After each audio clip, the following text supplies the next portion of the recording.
Keir Starmer has bungled a trip to a mosque. Now, at first glance, this issue is absolutely hilarious. But then the more you think about it, the more depressing it gets. So, Captain Hindsight rocks up at a mosque in South Wales with his own paparazzi to stage some kind of Islamic love-in and demonstrate that he isn't entirely on the side of Israel in this war. He's obviously expecting to be greeted with open arms, to get a load of smiley shots, and to help hoover up the 3 and a bit million votes that the Muslim population of Britain has to offer. What happened was a lesson in how cack-handed virtue signalling can go catastrophically wrong. The imam reportedly didn't really speak English and didn't know who he was. I'll return to that in a moment. Other people at the South Wales Islamic Centre didn't want to be used for a cheap PR stunt, and they berated Keir Starmer. Then Keir Starmer's not-so-slick PR machine put out this tweet, which you will see on your screens now if you're watching us on TV or online, saying the Labour leader echoed calls for hostages to be released, for humanitarian aid to get to Gaza, for Israel to keep electricity and water flowing into the area, as well as his push for a two-state solution. But this was greeted with fury by elements of the Islamic community. This prompted the imam to receive loads of angry phone calls, according to reports. He then literally broke down in tears, started bawling his eyes out. OK. And the Muslim Council of Wales felt the need to issue this statement, slamming Starmer, claiming that they were dismayed by him, that he'd essentially misled an imam and misrepresented their conversations entirely.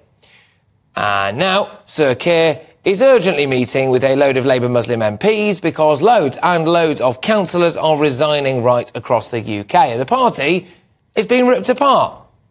Now, that stuff I find absolutely hilarious. It's a completely self-inflicted crisis that has blown up way bigger than anyone could have expected. But scratch the surface, and actually it exposes some massive problems in society. Here we appear to have, according to reports, an imam practising in one of the oldest and best established Muslim communities in Wales who doesn't speak English, can't read English, and has in no way bothered to engage with British politics. He has no idea who the leader of the opposition, who quite possibly, by the way, could be the next Prime Minister, is. That speaks volumes, doesn't it? But here's the other big issue. I'm not known for giving Keir Starmer an easy ride, but he has actually been pretty neutral on the Israel-Gaza-Hamas situation. He's condemned Hamas, a terrorist organisation. He's called for restraint from Israel. OK. He's called for humanitarian aid to continue to go to Gaza. Fine. And he's called for Israel to keep providing electricity and water. He has actually been really quite reasonable in all of this. He's walked the line on this quite well. The one thing that he hasn't done is call for an immediate ceasefire, and that's absolutely fair enough. And yet that is not enough for clearly, elements of the Islamic community in Wales, and dare I suggest elsewhere as well.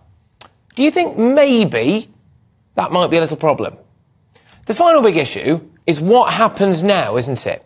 We have seen police forces, workplaces and schools bend over backwards to accommodate the sensitivities of more hardline elements of Britain's Islamic community.